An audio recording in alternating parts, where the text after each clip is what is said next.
ఆంధ్రప్రదేశ్లో మరో 10 రోజుల్లో ఎన్నికల ఫలితాలు రానున్నాయి. కూటమి అధికారంలోకి వస్తుందని 3 పార్టీల నేతలు నమ్ముతున్నారు.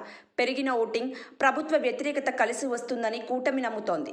అంతేకాదు, మరో అడుగు ముందుకు వేసి కాబోయే మంత్రులు ఎవరనే చర్చలు కూటమిలో సాగుతున్నాయి.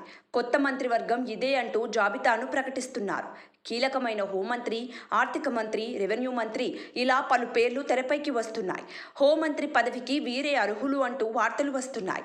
జనసేన వర్గాల నుంచి జనసేన అధినేత పవన్ కళ్యాణ్ పేరు వినిపిస్తోంది. కూటమి అధికారంలోకి వస్తే జనసేనకు ప్రాధాన్యం ఇవ్వాల్సి ఉంటుంది. చంద్రబాబు ముఖ్యమంత్రి పదవి చేపడితే ఆ తర్వాత స్థానంలో ఉండే హోంమంత్రి పదవి పవన్ కళ్యాణ్కు అప్పగిస్తే బాగుంటుందన్న అభిప్రాయం జనసేన వర్గాల్లో వ్యక్తమవుతోంది. ఉప ముఖ్యమంత్రి హోదాలో పవన్ కళ్యాణ్ ఉంటాడని అంటున్నారు.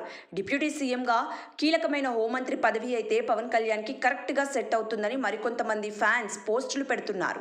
హోంమంత్రి హోదాలో ఉంటే పోలీస్ వ్యవస్థని సక్రమంగా బాధ్యతలు నిర్వహించేలా పవన్ కళ్యాణ్ చేయగలడని అంటున్నారు.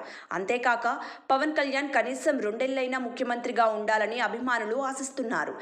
అయితే ఇది జరగడానికి అవకాశాలు చాలా తక్కువ ఉన్నాయి. పవన్ కళ్యాణ్కి కూడా ముఖ్యమంత్రిగా ఉండాలనే ఆలోచన లేనట్లు కనిపిస్తోంది. మరోవైపు ప్రస్తుతం పవన్ కళ్యాణ్ చేతిలో 3 పెద్ద సినిమా ప్రాజెక్ట్స్ ఉన్నాయి. అందులో 2 పాన్ ఇండియా సినిమాలే కావడం విశేషం. సుజిత్ దర్శకత్వంలో ఓజీ మూవీ ఆల్మోస్ట్ కంప్లీట్ అయిపోయింది. పవన్ కళ్యాణ్ కొన్ని రోజులు కాల్ షీట్స్ ఇస్తే మిగిలిన భాగం షూట్ చేసేసి సెప్టెంబర్లో రిలీజ్ చేయాలని అనుకుంటున్నారు. అలాగే హరీష్ శంకర్ దర్శకత్వంలో ఉస్తాద్ భగవత్ సింగ్ మూవీ కూడా ఒక షెడ్యూల్ కంప్లీట్ అయ్యి ఆగింది. హరిహర వీరమల్లు మూవీ కూడా కంప్లీట్ చేయాల్సి ఉంది. ఒకవేళ కూటమి అధికారంలోకి వస్తే ఇప్పట్లో పవన్ కళ్యాణ్ సినిమాలపై ఫోకస్ పెట్టకపోవచ్చు అనే మాట వినిపిస్తోంది.